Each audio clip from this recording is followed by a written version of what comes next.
Hi, my YouTube friends. Let's talk about Tamla Horsford's case. This is a case that was closed, then reopened, closed again. Many of you guys are familiar with it. Although Tamla's death was back in 2018, it's still being talked about to this day. And there's many that believe justice still has not been served in this case. And here's why. Tamla's death was ruled an accident. However, many believe this could have been racially motivated, not only because Tamla was the only black lady at this slumber/birthday party, but also because of the county this took place in, which is Forsyth County, Georgia. For now, I'll just say Forsyth County, they have a history of racist behavior, so much that they even had a racial cleansing. I think it was back in 1912, but nonetheless, just the racist behavior. And later in this video, I'm going to show you guys some video interview clips and speak about this just unbelievable but factual behavior. Some of what I found is so horrible that I can't even say or show the footage because I would probably be blocked and YouTube would definitely take the video down. But nonetheless, it's absolutely disgusting behavior. But first, I want to play the 911 call and then give a quick recap on Tamla Horsford's case, what happened that day, and kind of go over the reports. But again, let's listen to the 911 call, and then we'll go into the rest of it. Hi, yes, I need an ambulance and a police to my home. What's the address? 4450 Woodlet Court. 4450 Woodlake? Woodlet. Woodlet, okay. All right, 4450 Woodlet Court. What is your name? My name is John Myers, Jeanne. Okay, and your phone number is 609.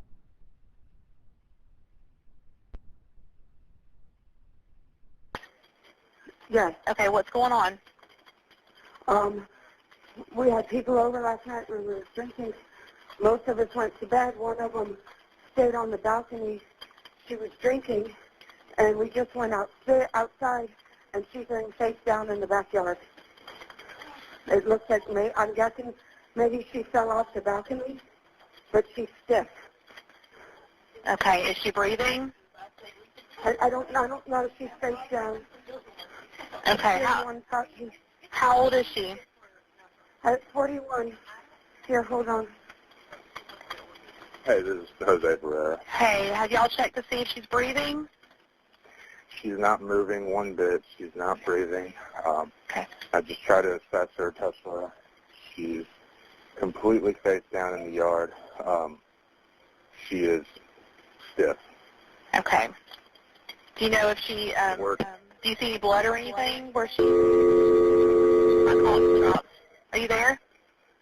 I am. Okay. I'm sorry, I was outside. It's okay. I'm not sure what happened to line there for a second. Do you see any blood or anything to where, from where she fell? I don't know if I should move her over. I mean, she is completely face down. Okay. I mean, can you just check and see if she's breathing? If she's not breathing and you know she's gone, then just leave her where she's at. If she, okay. 1 minute.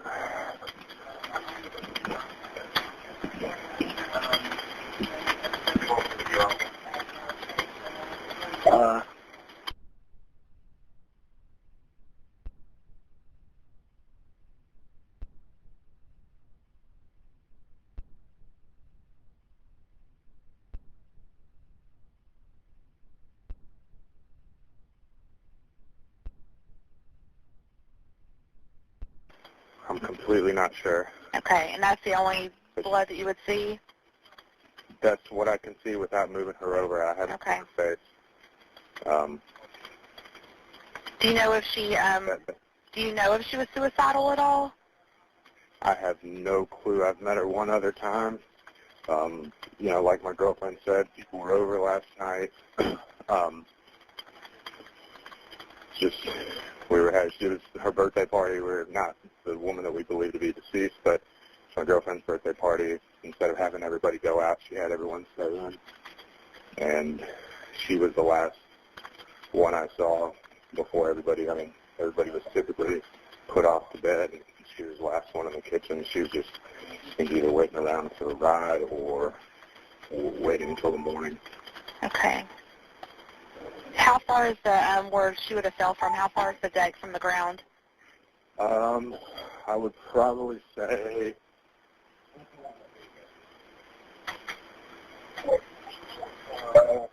maybe 20 feet. Okay. 20 feet from where your feet would be on the railing. The railing itself is maybe 3.5, 4 feet. Okay. And what is her name? I know her name. We call her Tam. I'm assuming that's short for Tammy or Tamra. Was she there with anyone else?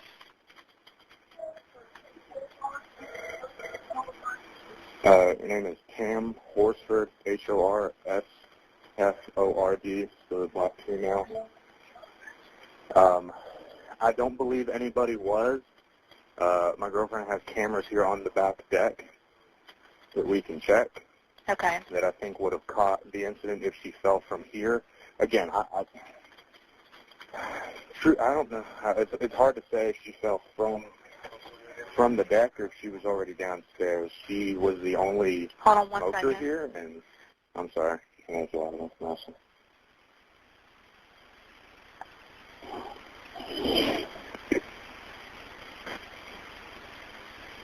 Okay, I'm so sorry about that. So you think she's possibly out there smoking?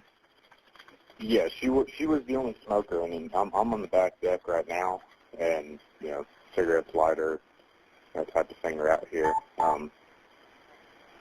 Okay. I'm just trying to see where on her wrist might have came from. Okay. All right. Are all the people that were there last night, are they still at your house?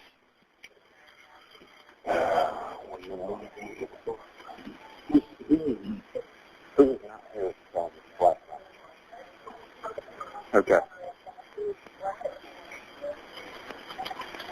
Okay, there are 4 people that were here last night that are no longer here. Okay. And they just left this morning, or they leave last night? Do you know roughly what time each of them left? Like, who they completely are going to put in?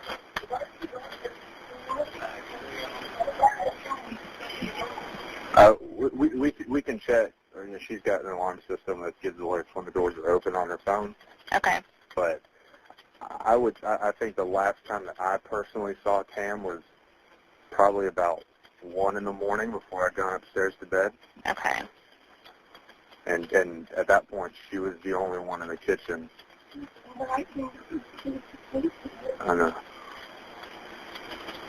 Okay. Let me see where everybody is. I have one deputy that's about to pull into your subdivision. So I'll stay on the phone with you just for a minute. Is this going to be around back? Is that the way he needs to go?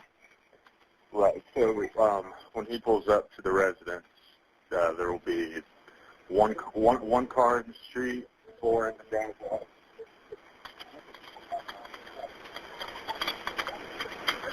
And does he need to come and go through the house, or does he need to walk around the back?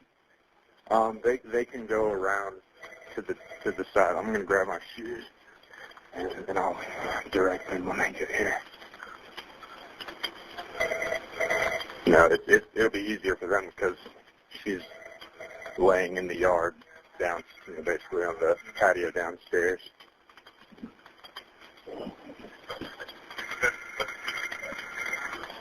Okay. All right, I have one that should be pulling up. Do you see him outside? Yeah. Okay. All right, I'll let you go then. All right, thank you. All right, you're welcome. Bye. All right, so that's the 911 call. So let me give a brief recap on the case. 40-year-old mother of 5, Tamla Horsford, was found dead in the backyard of a home in Cumming, Georgia on November 4th, 2018. She was attending a birthday/slumber party with a few other football moms. Tamla arrived at Jan Myers, which I think she pronounces it John Myers, so I'm going to just say John Myers, but it is spelled Jan Myers. But she arrives at John Myers' home on Woodlet Court around 8:30 p.m. on November the 3rd. It is said that initially the party was meant for women only, but the homeowner's boyfriend, Jose Barrera, and again, the homeowner is John Myers, her boyfriend, Jose Barrera, and Tom, another attendee's husband, ended up staying the night, and it's said because Jose did not feel well. So in all, I think there were 7 women and 2 men that ended up actually staying the night. I think the others left. Now, I may be a number off here or there because I have read different reports, and I'll have to look at the police reports again to see, because I'm pretty sure I can find out definitely, but I did note on here 7 women, 2 men that actually stayed the night. Now, according to police interviews, after arriving around 8:30 p.m., Tamla almost immediately changed into her pajamas so she could get comfortable for her night with her friends. Tamla was excited for the party. Since she didn't really get out much, she was more about spending time with her family, her husband, her children. So this was just a chance for Tamla to get out and just, hang out a little bit, have a bit of fun doing something different. Now, attendees at the party said that the mood at the party was light. They watched an LSU-Alabama game, they laughed, danced, drank, and played some cards. Although there was some drinking at the party, guests said that they do not recall Tamla being overly intoxicated. In fact, several commented on how composed that Tamla seemed. Now, guests said that Tamla would regularly step out on the balcony to smoke. They also said that Tamla smoked marijuana that evening, but that John Myers asked Tamla to stop and reminded Tamla that her boyfriend Jose was a pre-trial officer and that he did not approve of it. Now, guests that weren't staying overnight, they began leaving the party around 11:30 p.m. The others who were staying, they slowly trickled off to bed over the next few hours. Now, according to the police reports, John Myers and her boyfriend Jose, they went off to bed around 1:30 a.m. And I think Jose had said he had last seen Tamla on that 911 call around 1 o'clock, but the reports say that they went to bed around 1:30 a.m. Another guest, Bridget, was picked up by her husband at 1:47 a.m. Now, Bridget is the last person that actually seen Tamla alive, and Bridget said that Tamla was eating a bowl of gumbo, and then Tamla told her that she was going to go outside, smoke a cigarette, and head to bed. Now, over the next 10 minutes, the home security system, it registered the back door opening and closing and then opening again. And it was last opened at 1:57 a.m. And we'll talk about this a little more in a minute. And then, I'll combine it with that 911 call, a couple of things that bothered me on that. But according to interview reports, at approximately 8:45 the next morning, Madeline, and it may be pronounced Madeline, but I'm going to call her Madeline, John Myers' aunt, who also lived at the residence, she said she went into the kitchen for her morning coffee, and she seen Tamla in her white dog print onesie through the window, face down in the backyard, not moving. Madeline said that after she said a prayer, she went upstairs to get John Myers, and she told John Myers that, quote, something appeared to be wrong with her friend from the islands, unquote. And it said that Tamla was born in the Caribbean and moved to the U.S. when she was 11. So I guess that's why Madeline made this statement in place of actually using Tamla's name. So at that point, 911 was called, and again, it was shortly before 9 a.m. that 911 was called, and I played that call for you guys. So now let's talk about the actual, what the reports say, and kind of the timeline, and about that back door, and just some things that bothered me with what was said on that 911 call. All right, so after 911 is called, the Forsyth County Sheriff's Office and the coroner's office, they were dispatched to the scene, and Tamla was formally pronounced dead at 10:47 a.m. In the supplemental incident report, the lead investigator on the case, which was Detective Michael Christian, he described the scene as he discovered it. So I'm going to read you what he wrote in his report. Tamla was located in the backyard in a prone position. She was laying with her head away from the residence and her feet toward the residence. Her left arm was at an approximately 40-degree angle from her body, and the forearm and hand were bent toward her head in the approximately 10 o'clock position. Her right arm was straight and by her side, with the hand approximately 6 inches from her leg. Her legs were straight behind her with both feet pointing to the right. Tamla was clad in a one-piece pajama outfit consistent of a white fleece hooded outfit with dog paw prints on it and a set of ears affixed to the hood. Tamla's body was sketched and measured. Additionally, the height of the main level porch was noted, as well as the height of the rail. With the permission of Deputy Coroner Bowen, Tamla was turned over. Most notable when Tamla was turned over was the fact she had come to rest face down. Her head had not been canted to one side or the other. Tamla's right wrist was fractured or dislocated. There was a large bump where her wrist met her hand, as well as a cut over the bump as if the bone had cut the skin from the inside. There were matching defects on both Tamla's shins. These corresponded with a piece of metal landscape edging which stood up approximately 1 inch from the surrounding ground. Other than the broken wrist and cuts on her shins, no obvious signs of the injury presented themselves. All right, so that's the report that's available. The detective that arrived at the scene discovered Tamla's body, took notes. That's what he wrote in his notes. And now I'm going to give a summary of the autopsy report, and I will include the link so you guys that want to view it can go online and view the autopsy in full. But the autopsy, it says the descendant is a 40-year-old woman. Per report, she was last known to be alive shortly after midnight on November 4th, 2018. At that time, she was drinking heavily at a party in a residence. The next morning, she was discovered unresponsive in the backyard under a deck that is approximately 10 to 15 feet from the ground. It appeared as though she may have fallen from the deck. She was pronounced dead without attempted resuscitation. Autopsy revealed severe injuries of the head, neck, and torso, including subarachnoid hemorrhage, which is bleeding in the space between the brain and the skull, subdural hemorrhage, which is bleeding between the brain and the membrane that surrounds the brain, and fracture of the second cervical vertebrae, which is a broken neck vertebra, and a laceration of the heart.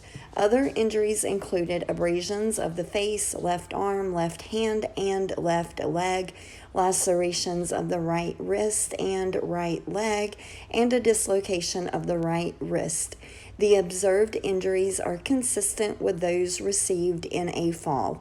In light of the autopsy findings and investigative information, the cause of death is multiple blunt force injuries, and the manner of death is accidental. So that's the summary of the autopsy report. And now let's go over that 911 call, and then we'll get into the history of Forsyth County, and I'll play a few clips for you guys so you can see just why some people feel the way they do about this case, and again, why some feel that justice still has yet to be served. But let's go ahead and go over that 911 call and just some important things, in my opinion, that I've noticed that, kind of bother me.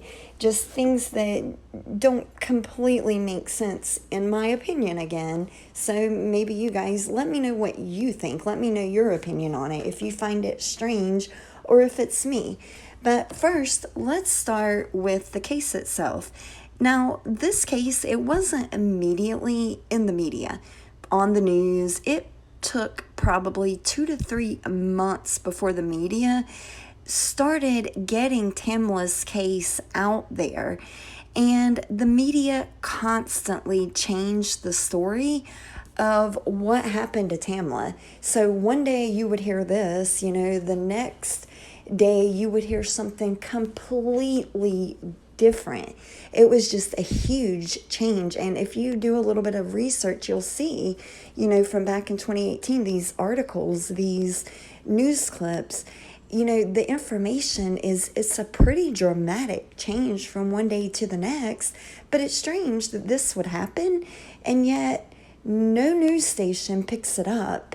And, it's really no big deal, until someone actually makes a big deal out of it, because, again, it's treated like, not a big deal at all. And then, of course, all this was brought up about the history, and then, it started getting out more, and then now it's well known. This case is a very well-known case. But also, from my research, the paramedics, they actually never came to the scene. Now, that's from what I have seen. I have not seen any reports where an ambulance, the paramedics, actually arrived at the house. It seemed like the police, they're the ones that pretty much called it. And I thought that, and again, correct me if I'm wrong, but I thought in cases like this, the paramedics would have to come out and confirm the death. But yet, in this case, again, I cannot find if the paramedics came out. I have not been able to locate anything that states the paramedics came to that house after this incident to even try to help Tamla, and I'm sorry, you can't just go by someone's word. To me, Jose didn't really seem like he knew what was going on, whether Tamla was alive or not, just kind of in between in that phone call. So, again, is that normal for paramedics not to come out to the house? How does that happen, just not showing up? How can officers make that determination without getting the paramedics okay or approval? But please, if I'm missing something here, help me, because I don't understand. Now, during that 911 call, Jose tells the 911 operator that the measurements from the back deck to the ground, and the 911 operator asks Jose the measurements, and Jose tells her the measurements from the back deck to the ground, but Jose answers, and I'm going to quote, 20 feet from where feet would be on railing, unquote.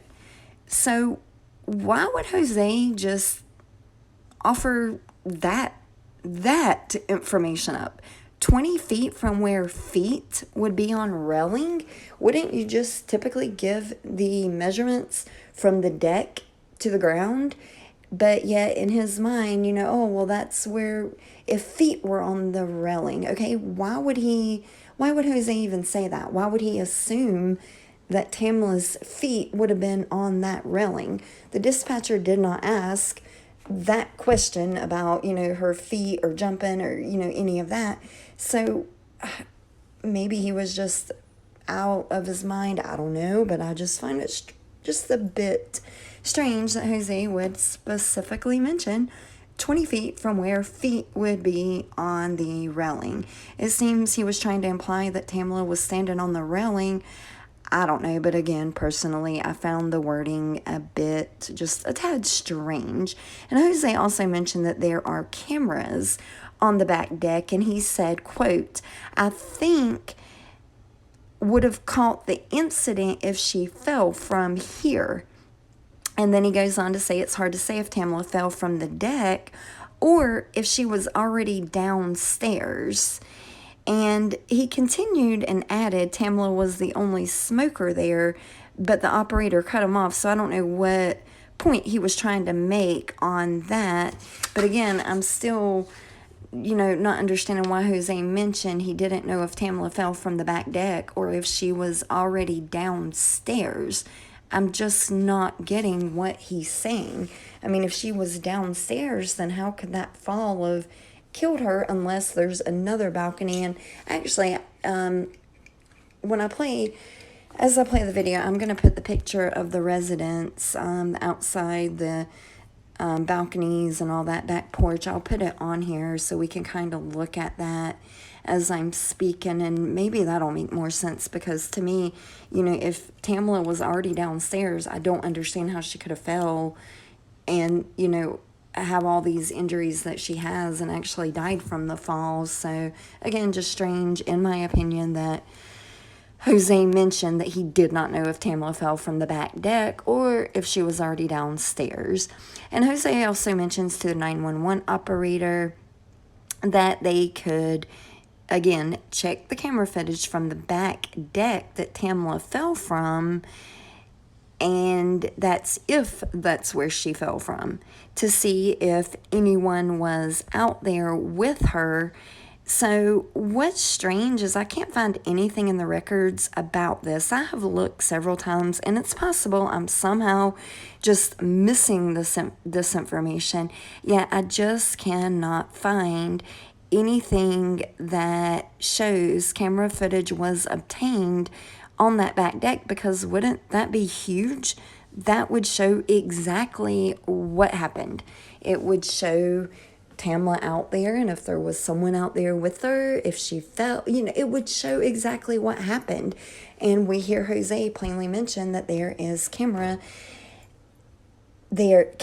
there, so they would, pull that footage. So what happened? Where is that footage? And also, as you see here, the times on that back door, the patio door, back porch, it opens and closes. But what I find odd is that the door doesn't close after the last opening logged. So did the door stay open? Generally, if a smoker is outside smoking near a door, they're going to close that door so that the smoke doesn't carry back into the house. So we're seeing where the door opened, closed, opened again, but we're not seeing a log on whether that door or what time that door closed after that. So again, I'm just very curious about that.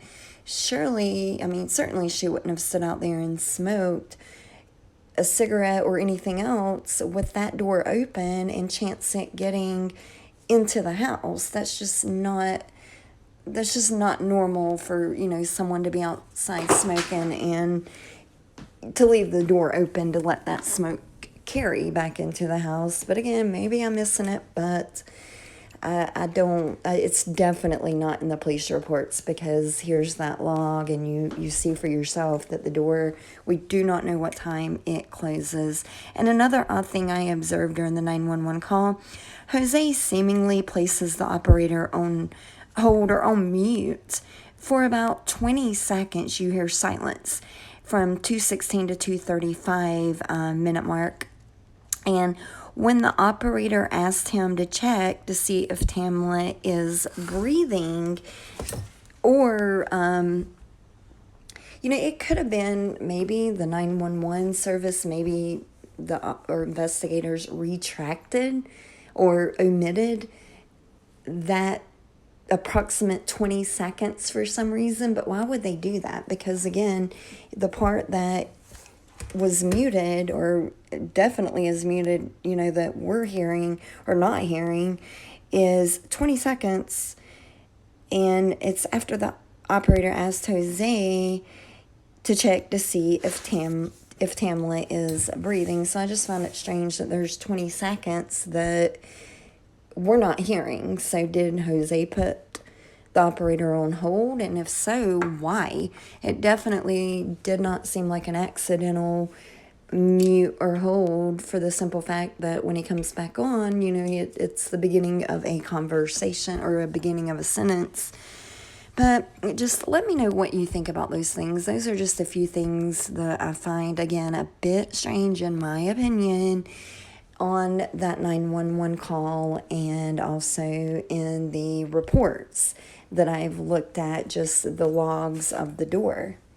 Now, let's listen to a couple of clips that I pulled. And as I stated earlier, I cannot play them in their entirety, but do a simple search for Oprah's show and you can watch the entire clip of Forsyth County, the way they were back. I think it was 1987, if I'm not mistaken.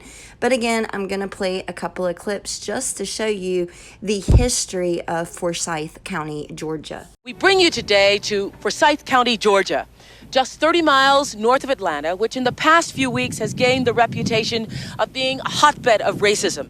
Here are just some of the images of Forsyth County in past weeks that were broadcast. So you're not just anti-black, you're also anti-gay, too. I'm opposed to communism, race mixing, and low morals, and homosexuals are of low morals, in my opinion. You don't believe that people of other races have the right to live here?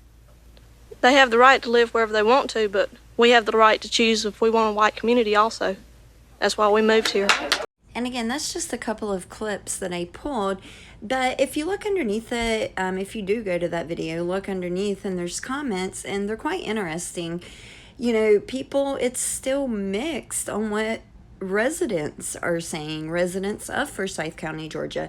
So one says, as someone who has lived in Cumming for 15 years, I can tell you that all of these people no longer reside here. We welcome everyone to our small town and would like for everyone to know that Cumming has changed drastically in the past 40 years, and this terrible mentality no longer resides here. But then there's others that completely just saying something different. This one says, I live in this county to this day, and even though some progress has been made, I sadly have to say that there is still a heavy racist influence that is essentially taught in individual households. There is still such a negative connotation towards the county or Forsyth that refrains from being ethically diverse. I will, however, say that I continue to hope that this institutionalized racism in our county will continue to die out with the growing intelligence of the next generation. In no way is the county in the state it was in this video, but we still have a long way to go. So as you can see, some are saying, no, I do not see it. And these are residents there. So some are seeing it, some aren't seeing it. So it's really hard to say what it's like today. Remember I told you guys at the beginning of the video about a racial cleansing? Well, this was back in 1912. The city of Forsyth County, Georgia, had a racial cleansing that drove 1,100 black residents out of that county. And what they would do, white mobs set fire to black churches and black-owned businesses back then. Eventually, the entire black population of Forsyth County was driven out because of this. They didn't want to be harmed in any way, and this was what was happening back then. Again, I think recent days things are improving. And I think it was 2016, Patrick Phillips, he actually wrote a book, Blood at the Root, but he spoke and he said back then, and again, I think it was 2016, Forsyth said that there had been unbelievable changes. The population was over 200,000 people at that time, and that about 10% of those were Latino, 8% Asian, and at that time, African American population was approaching 4%. But again, that was back in 2016, if I'm remembering correctly. But I wanted to give a little bit of the history of Forsyth County, Georgia. in with Tamla's case just because it is important. And again, a lot of people feel that justice has not been served to this day. So what is your thoughts on Tamla Horsford's case? Do you feel that there was something more to the story, or do you think it was what it's been labeled as,